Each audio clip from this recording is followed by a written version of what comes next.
Hello and welcome to episode 5 of Jay saying stuff during lockdown. Hopefully, the stuff that I'm saying is making sense. At least it's making sense for me.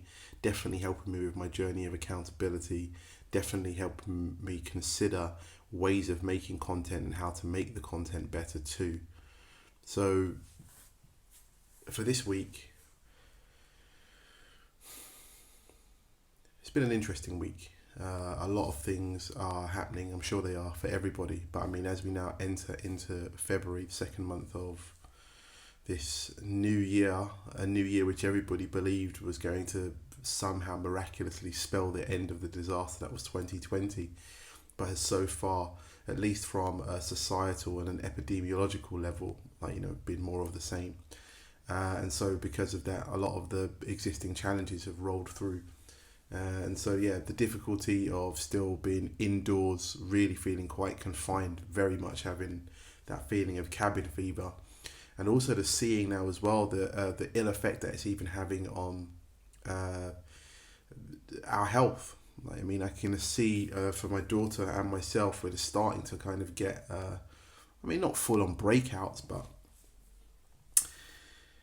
there's definitely a cost to being indoors in such a confined space for so long, when normally we'd have such an expansive outdoor traveling kind of life, which I can only believe is what helps keep us sane, but also helps keep us well, helps keep our skin breathing, helps keep everything about us ticking over. So it's a beautiful day today, and how I have the opportunity to be filming here again from my daughter's room is because wife and daughter have gone out to the park. They have gone to go and feed the ducks and the geese, actually, at one of our local parks, one of my daughter's favourite activities. And so at least she's getting her blast of the outdoors for today. Hopefully we'll even be able to go for another walk, or we'll kind of go out for a bit more later on as well. It's going to be a short video for me today, really. Me and Violet again, here in Enza's room. But I'm making this video at the end of this working week. I'm making this video on a Friday. We'll be uploading it as well shortly. But part of the content of my interesting week was actually doing a presentation, a corporate presentation. I won't go into who, but a leading investment bank who are looking at how their staff and how they, as well as an organisation, can be more sustainability minded, more future minded, and what kind of small actions or steps that they can make or take in their own lives, which will expedite them moving in the direction of progress, really. Had a really good talk, really good session with them, actually. But I think what I just wanted to discuss, or just kind of wanted to put on the record today, so that whenever I look back, or whoever looks at these videos can maybe have a think, was that there were two major takeaways that I wanted to impart on the audience in this week's talk, in this week's presentation. That first takeaway, something that maybe resonates with others, definitely resonates with me, and is a large part of why I'm making these videos and doing what we're doing here. And that first takeaway was that progress is always incremental until you look back at how far you've come. Because, nothing truer, and that applies to whether or not we're talking about banking, as those clients were, but it could also be like fitness goals, like I've explained in previous videos, but it can also be our career paths, it can be education, it can be our children, it can be anything. But ultimately, you have to take these tiny steps bit by bit. You start making the changes, building new habits, building new pathways in your mind, in your understanding of how you go about doing things, creating procedures, new infrastructures.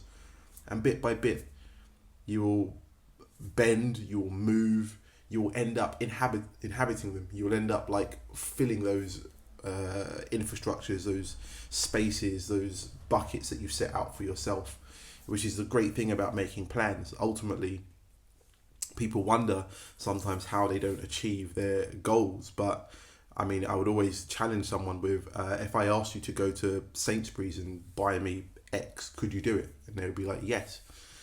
And the reason why is because as much as they don't realize they're doing it, they make a plan. I'm going to put on my shoes. I'm going to walk down the road. I'm going to go into the shop. I'm going to pick up X. I'm going to make the purchase. I'm going to bring it back. And although it seems so simple because we've built these things into our everyday behaviors, like our whole life is making plans and delivering on them.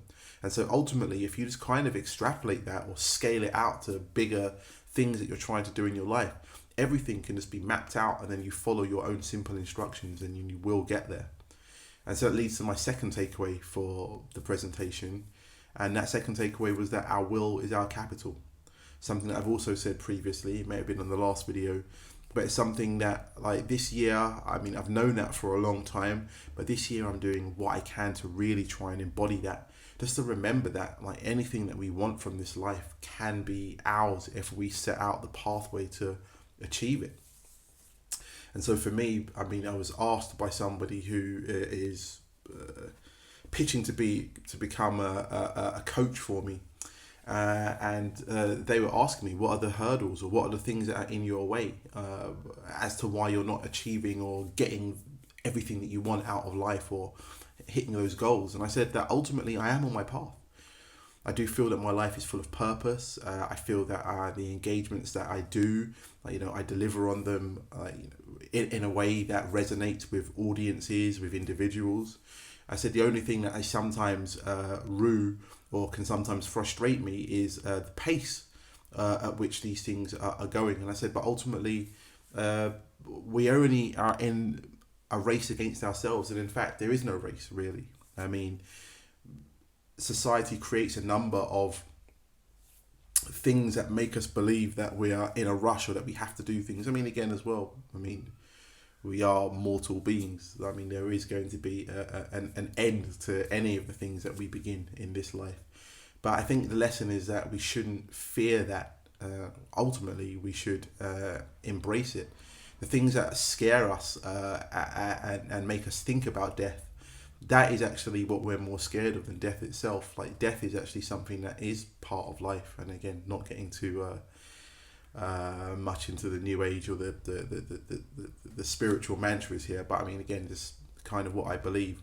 But to that point, I just know that within this life span that we have, the potential that we have to fulfill in this life, that ultimately our will is our capital.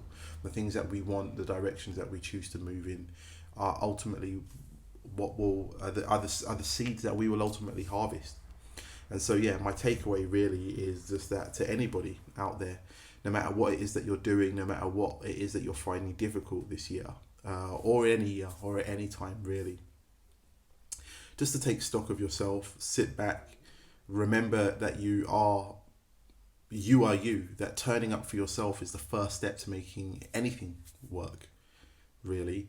And if you can do that, you can start having honest conversations with yourself. You can start looking at what your blind spots are, what your strengths are, how you can build out on those things, how you can plan strategically, but knowing that you are the person you're planning for. I've also been guilty of making plans that were outside of, like, my remit, things that I couldn't do, and then be frustrated when I don't make those things come to pass. And so I think, the lesson is always just set yourself realistic and achievable targets, but make them incremental, and ultimately you will get there. So short one from me today, just on that. I mean, I say a short one, I rambled on again, almost at 10 minutes, but I think, that's all I wanted to share today. Again, very grateful for my own life, for everything that I kind of have going on around me, and I think everybody should just take a look at themselves and remember that as challenging as things are at the moment, there is also equally as much to be grateful for. So thank you, everybody. Thanks for tuning in again for another video, and I look forward to seeing you on the next one. Ta-ta for now.